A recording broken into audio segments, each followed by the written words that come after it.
Abençoados com todas as bênçãos espirituais. É um gozo estar de novo com vocês, manifestando esse conhecimento maravilhoso, que é a ciência da graça. Esse é o tema de hoje, a ciência da graça. A falsa ciência era a lei. E compreendemos que quando Paulo fala da falsa ciência, estava falando dos conceitos de Moisés.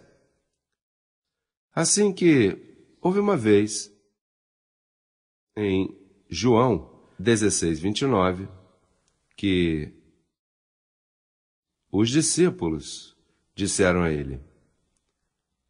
Lhe disseram seus discípulos, eis aqui agora falas claramente e não dizes nenhuma alegoria, pois hoje vamos falar claramente.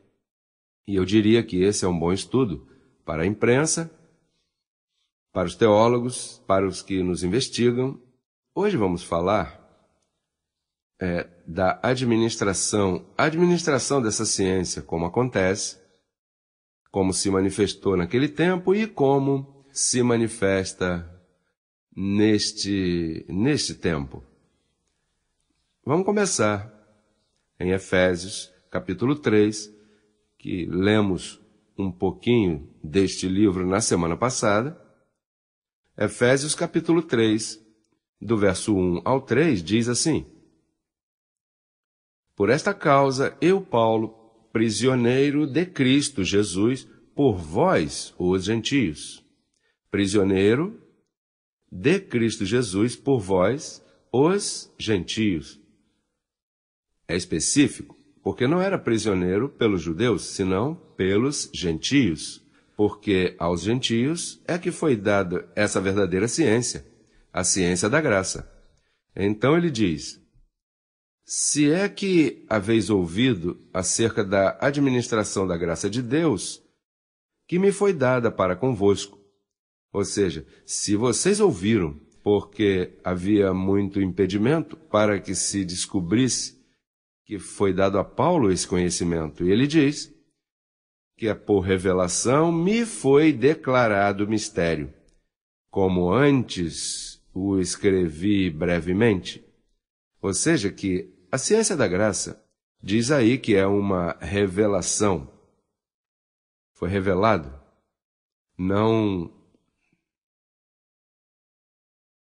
aprendeu de homem algum, não aprendeu de seus antepassados ou dos que chegaram antes dele.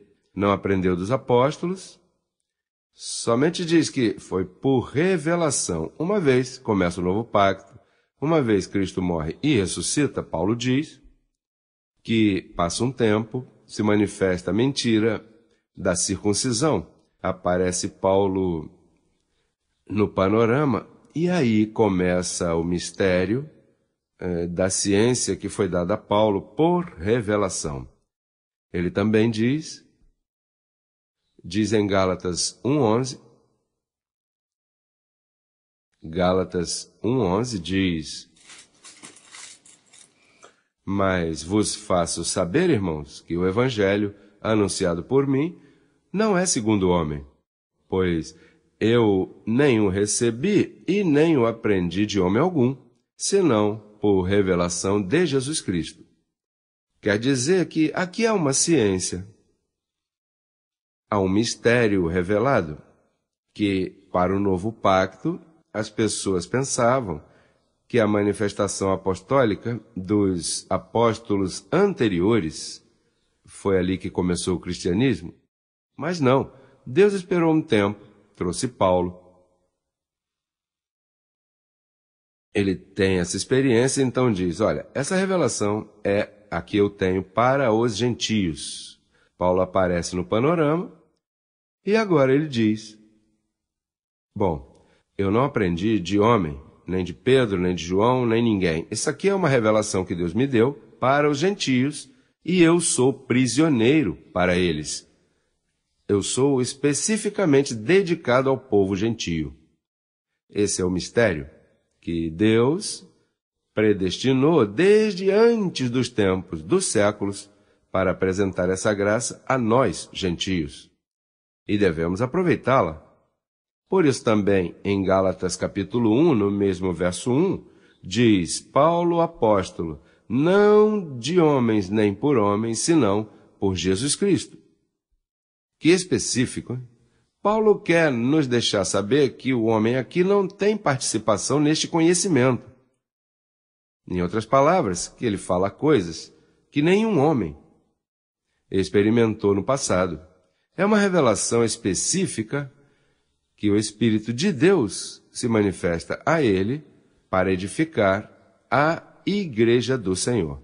Quer dizer que enquanto Paulo não aparece, não há evangelho, não há edificação para a igreja. Quer dizer que os primeiros chamados cristãos não eram cristãos. Por isso, em Atos diz que em Antioquia a Paulo foi chamado pela primeira vez como cristão. Lá em Antioquia, a ninguém mais havia sido chamado de cristão. Mas é claro, porque para você ser chamado cristão, você tem que entender quem é o apóstolo Paulo. Você tem que entender o mistério da graça que foi dado, senão não é cristianismo, abençoado irmão meu. Assim que, enquanto uma pessoa não compreenda a função, isso é uma anotação que eu escrevi aqui, enquanto uma pessoa não compreender a função e tarefa do apóstolo Paulo, não poderá discernir a ciência que foi revelada a ele para o povo gentio. Assim que a chave ou a iluminação dos olhos começa entendendo quem é Paulo. E essa tarefa e essa função contém duas partes. Essas duas partes são bem importantes. Por isso é que ele disse que hoje vamos falar claramente no princípio, porque são duas partes, dois personagens que compõem este evento. Vamos ver em primeira carta aos Coríntios, capítulo 3, verso 10. Temos lido tantas vezes no passado, mas que não nos cansamos de ler novamente. Por quê?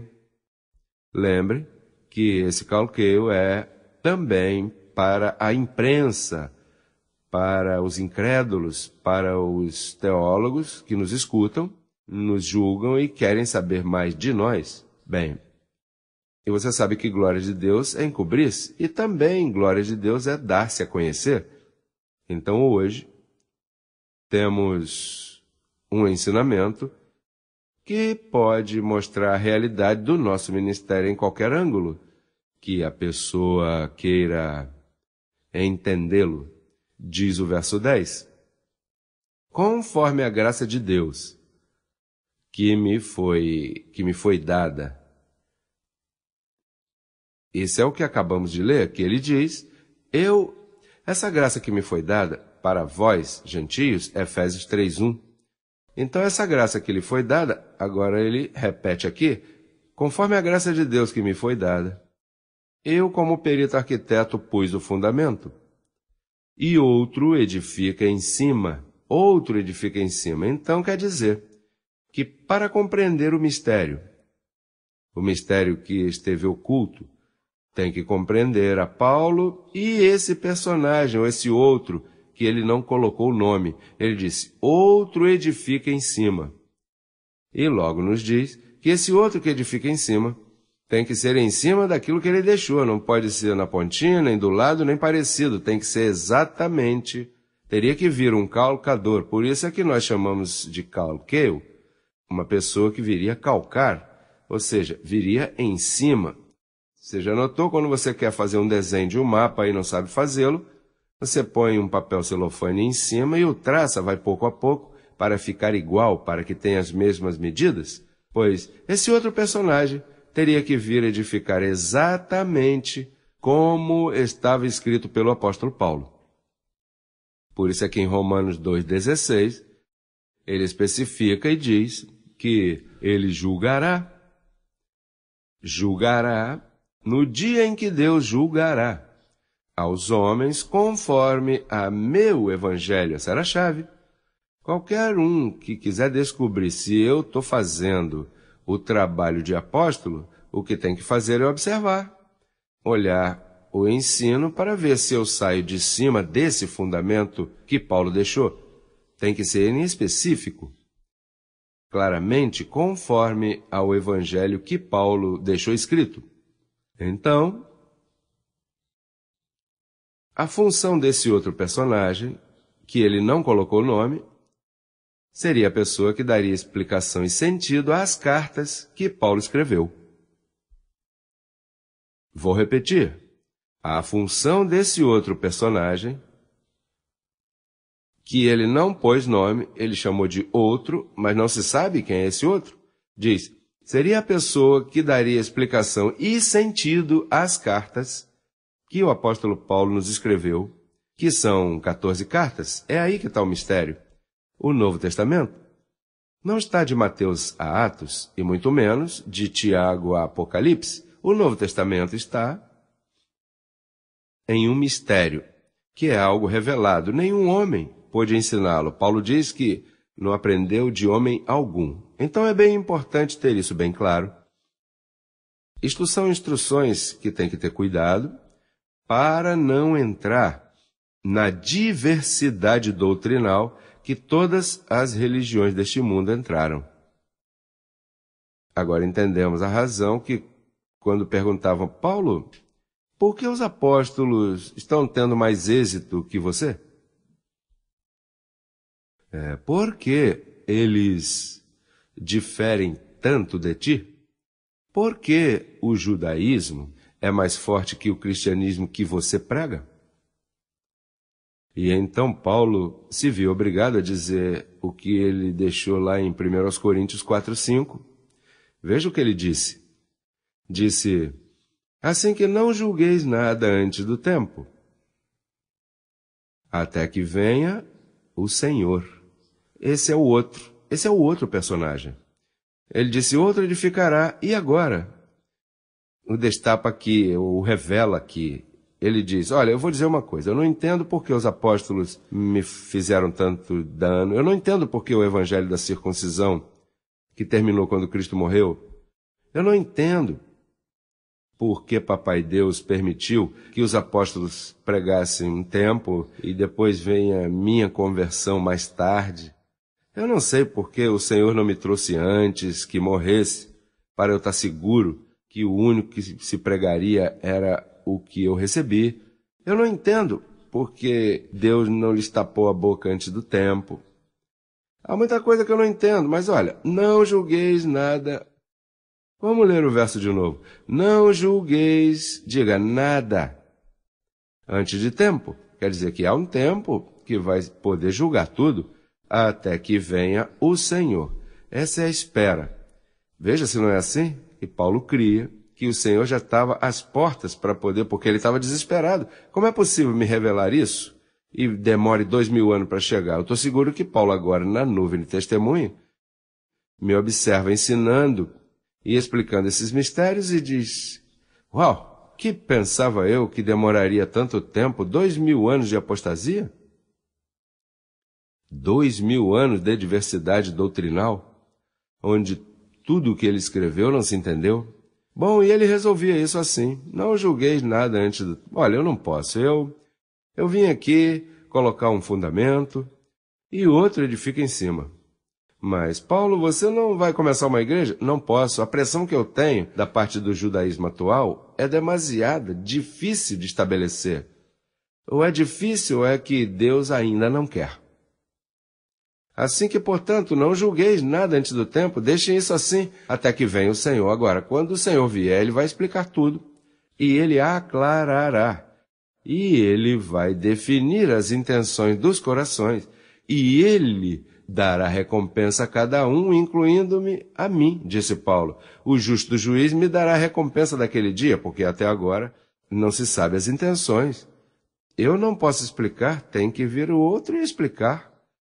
Então, essa diversidade doutrinal começou ali. Foi ali que começou as interpretações. A de Paulo, que ele desejava era que falássemos a mesma coisa. Isso não se pôde. O que havia era uma diversidade tremenda. Bem, e então, quando viesse esse outro, ele aclararia. Diz, quando o Senhor vier, Ele vai aclarar tudo. E então, por isso, Romanos 7,4 foi aclarado. Lemos isso, mas vou explicá-lo brevemente. Romanos 7,4 diz que assim também vós, irmãos meus, morrestes à lei, para que sejais de outro. Morrestes à lei, mediante a morte de Jesus Cristo, para que sejais de outro, do que ressuscitou dos mortos, a fim de darmos fruto para Deus. Isso nunca foi explicado em 2000 anos. Esse tem sido o meu trabalho, explicar esses mistérios. E nós já pertencemos ao outro, não a Jesus de Nazaré, porque Jesus de Nazaré representava a falsa ciência. Ele deu cumprimento a ela, não que ele era falso. Ele cumpriu essa falsa ciência para que entrasse a outra ciência. Por isso é que em Romanos 15,8 diz que Jesus de Nazaré foi servo da circuncisão para mostrar a verdade de Deus, que era a incircuncisão. É bem importante isso, Romanos 15,8. Diz que ele foi servo da circuncisão para mostrar a verdade de Deus, em outras palavras, o evangelho da incircuncisão. E também se manifestou os rudimentos da doutrina, Hebreus 6,1. Podemos ler aí, deixando já os rudimentos da doutrina. Vamos adiante à perfeição, não lançando outra vez o fundamento de obras mortas, da fé em Deus, da doutrina de batismo, imposição de mãos, todas essas coisas que os evangélicos de hoje fazem. E isso havia que ser deixado naquele tempo.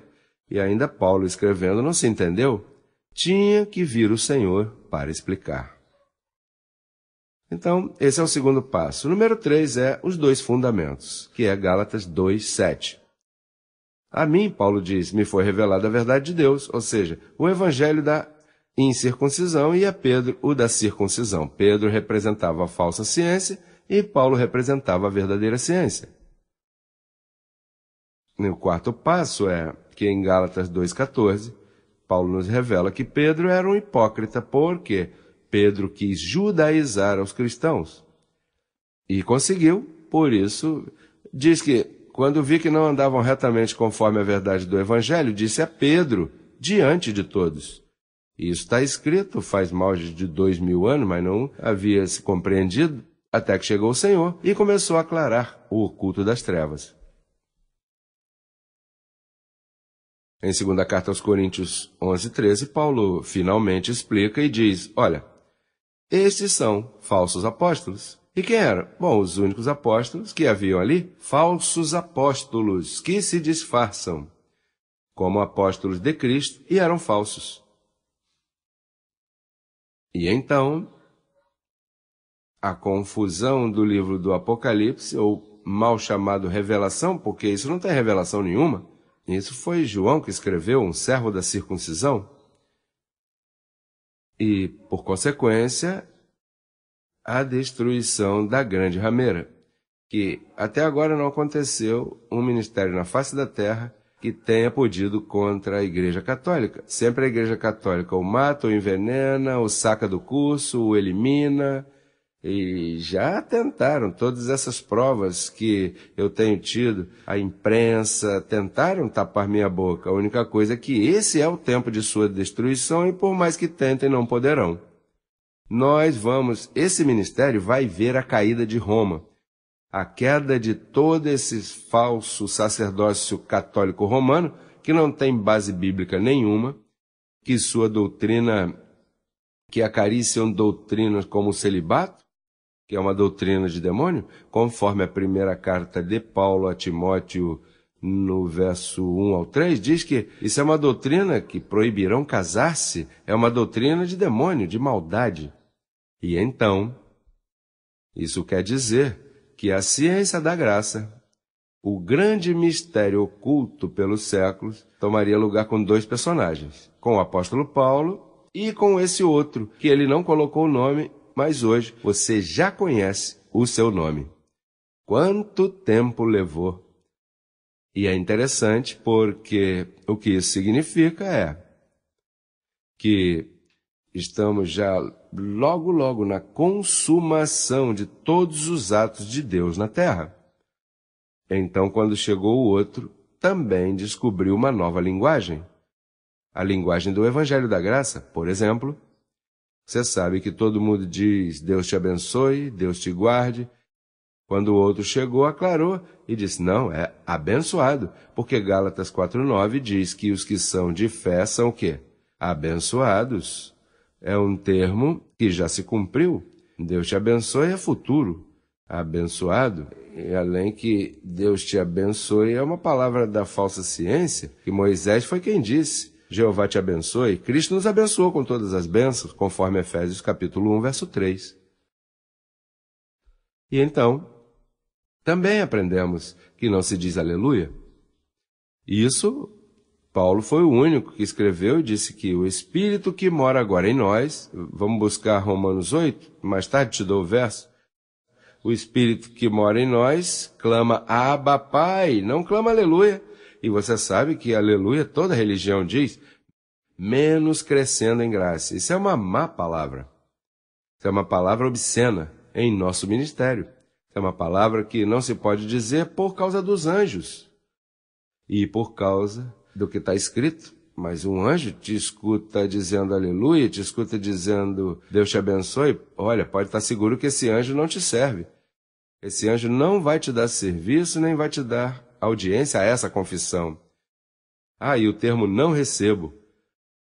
Isso é um termo com um poder espiritual tremendo. Quando alguém te diz, olha, tua mamãe foi diabética e você também vai ser diabético. Não, eu não recebo isso.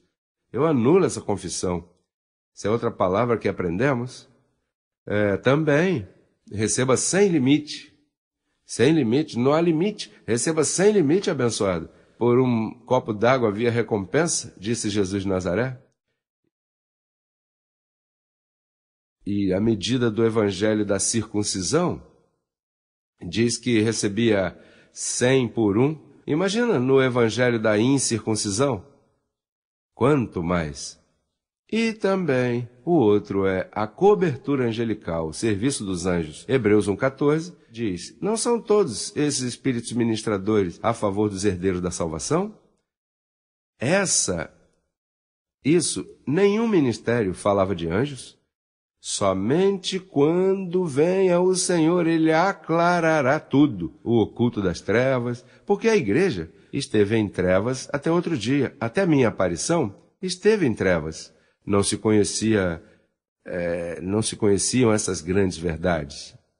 Então, já entrando na consumação, dá licença,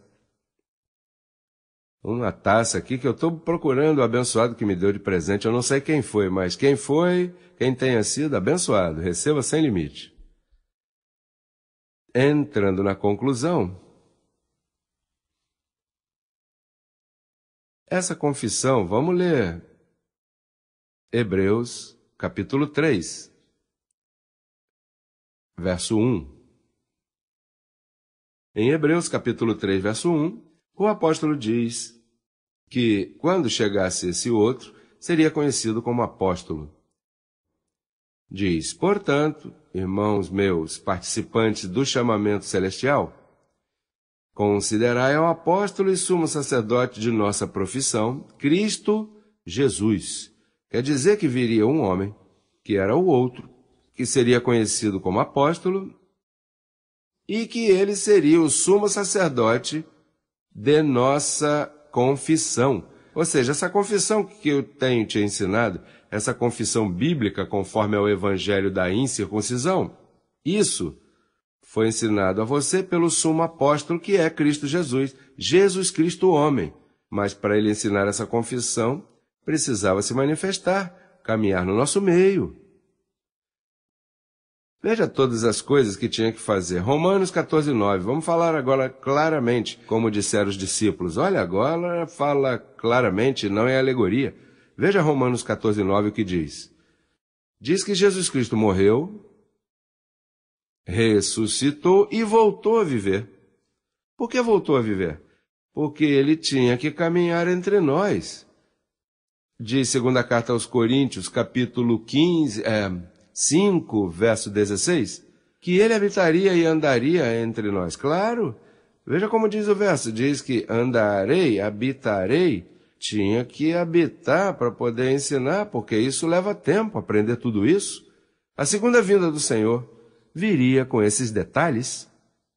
E então, diz que também, em 2 Coríntios 5,18, diz que seria chamado de padre, papi, pai, como dizem em português nossos irmãos ali no Brasil. Então Paulo profetizou assim. Assim que eu começo a terminar, eu estou me estendendo um pouquinho, mas que mistério mais belo que está se consumando. Já estamos chegando à etapa final, que é a destruição da grande rameira e a transformação de nossos corpos, para que a promessa se cumpra. Já estamos chegando a esse fim, abençoado. Não te canse de trabalhar para o Senhor. Vosso trabalho no Senhor não é em vão. Diz 1ª carta aos Coríntios 15:58, que vosso trabalho no Senhor não é em vão. Há recompensa. Temos que continuar firme. A evangelização que está acontecendo, CEG, tem que continuar, tem que alcançar os escolhidos para que participem deste chamamento celestial. Tem que ensinar-lhes a confissão, tem que ensinar esse mistério da graça. Esse é o conhecimento predestinado, que cada abençoado de crescendo em graça tem que ter claro, para que apresente defesa.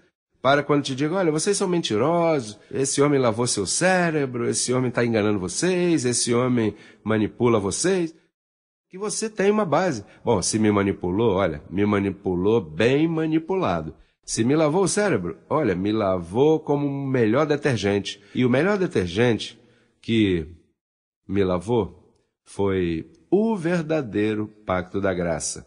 A ciência de Deus é o que me manipulou e me lavou o cérebro bem lavado. A verdade escrita, que é o que você necessita essa hora. Assim que abençoado, me despeço até outra ocasião, aonde seguiremos apresentando o Calqueio Mundial, que tem chegado a milhares e milhares e milhares de pessoas abençoados com todas as bênçãos. Os amo muito.